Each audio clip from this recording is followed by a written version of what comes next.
little bit later on this evening at 8 o'clock. So don't forget you can watch it on the BBC later, I'm pretty sure, can't you? She says, referencing Charlie quickly, like Charlie knows. Yes, you can, Rachel. I can confirm that for you. How are the nerves? Do you know, I'm sort of reasonably confident. And particularly because David James actually made the point earlier that Ukraine have a pretty poor defensive track record. So that gives me some hope and heart. And David James was absolutely categorical. He was saying it's going to be a win. He's just not talking about if, it's just an absolute when. And so that was good to hear.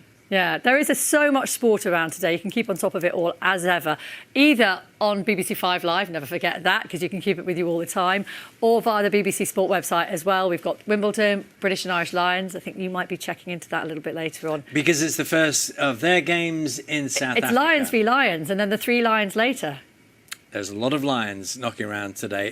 Time now is 9:15. More sport we might come up a little later on. And if you've got something planned for this evening, we'll have all the weather for you with Matt. Right, time to discuss this week's latest coronavirus developments with our regular Saturday morning favourites, virologist Dr. Chris Smith and Professor of Public Health, Linda Bauld. I hope you're both very well at the moment. Linda, I suspect it won't all be about the football for you tonight in Edinburgh. No, I think Scotland had its moment, didn't it? And yeah, we're just following it. Well, I'm not following it, but other people are following it with interest. And yeah, I think there'll be some match watching tonight. So fingers crossed for a good result for England. Well, that's very kind of you to say, but that's quite all right. You probably have other slightly more weighty matters to get your head round, to be fair. Yeah, so morning to you both, by the way. Linda, can I just start you with a thought about what we're hearing, and we heard a bit more about it this week, didn't we, about the notion that boosters in September were going to be... and also vaccination immunisation, also a letter to GPs from NHS England, which I was looking at yesterday. And what they're proposing is that we roll out a booster campaign, not for everybody, but 2 phases of it. The first groups will be those who are most vulnerable to this virus. That would be older people and potentially younger people who are extremely clinically vulnerable. And then the second phase will be people over the age of 50 and also those who are at risk of COVID or influenza. They're a really important role in that, delivering between 45 and 70% of the boosters, but they're setting up, for example, in England, an additional 1,000 pharmacy sites. So it's really a preventative measure. But it is a huge logistical exercise. We've heard GPs and others just asking questions, because let's not forget, Charlie, GPs also need to deliver childhood immunisation and lots of other services. And we have this evergreen offer for people who've not yet had their first or second dose, that they could get it later in the year. Chris, what's the evidence? Linda was referencing how long? What do we know it's going to be? So we have to draw inferences from a number of different sources. Now, our best inference is there are other coronaviruses. There's a family of 4 coronaviruses that cause seasonal colds. And we've been studying them for decades. So we can ask, when you catch one of those, are you immune for life? Or does your immunity to that slowly slip away, meaning you return to full susceptibility? Or is there something between the two, where you don't become completely susceptible again, but you can get a partial infection, or you're partially protected, so you get some vague symptoms? It looks like we're probably looking at that sort of middle ground picture, where if you've been vaccinated, over time the immunity will gently slip away and you may become susceptible again. And if you do become susceptible again, you can either have a booster and restore your immunity, or if you were to catch the infection, you would then pep up your immune response that way, having been vaccinated.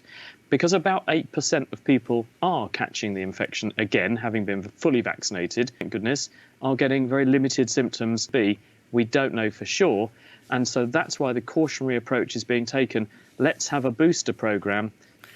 Linda, I tell you what I find confusing at the moment, and to be fair, I find quite a lot confusing, but in particular, we're seeing these rapidly rising infection rates, up 72% week on week.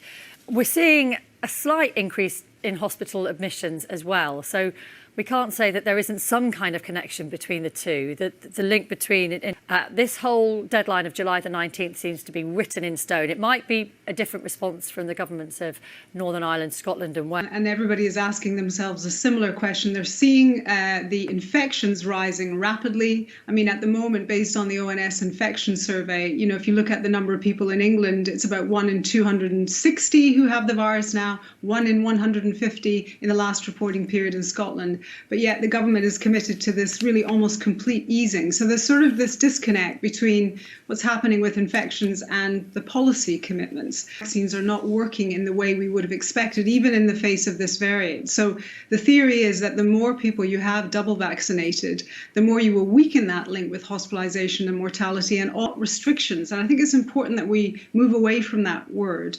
But behavioral and environmental changes that we might want to hang on to for a wee bit longer. And those are things like face coverings on public transport, support for businesses to invest in really good ventilation systems and workplaces, access to testing, and continued public health information and advice. And I think a lot of people in the country would think that those things are actually not things we should throw away. Some of them we probably need for the longer terms. Chris, do you want to pick up on that? The mantra is data, not dates, isn't it? So what are those key marker data? What is happening to people who are not vaccinated? And if we ask between, say, February and June, what fraction of people who caught coronavirus were vaccinated and what fraction were not vaccinated? Because that tells us, if we achieve our aim of vaccinating everybody, where we're likely to be later this summer. And the answer is that about 60% of the cases that were diagnosed between February and June, where we would expect to be. Because if you remember the efficacy data, how effective these vaccines are, is said to be about 90% or so in some cases. So that's what we would expect. We can vaccinate the majority of the adult population of the country, and uptake has been extremely good. And we reinforce that with the booster programme which is being proposed.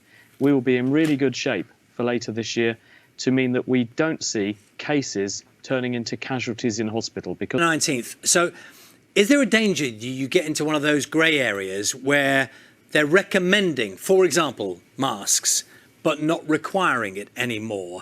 And does that blur the lines in people's minds about what risks are out there?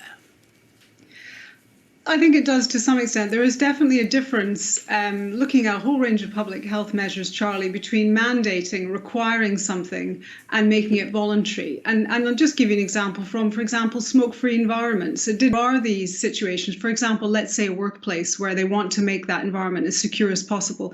You may absolutely require that. You may inspect it, which I think governments should do to support those employers, and say this is what's expected and required. And then others may be voluntary. But I'm hoping in terms of the basic behavioural things we've taken up, the hand washing, the respiratory hygiene, the face covering, going into an environment and saying, is this too crowded? What's my risk assessment? Maybe I'll go somewhere else. I think people will continue with those behaviours.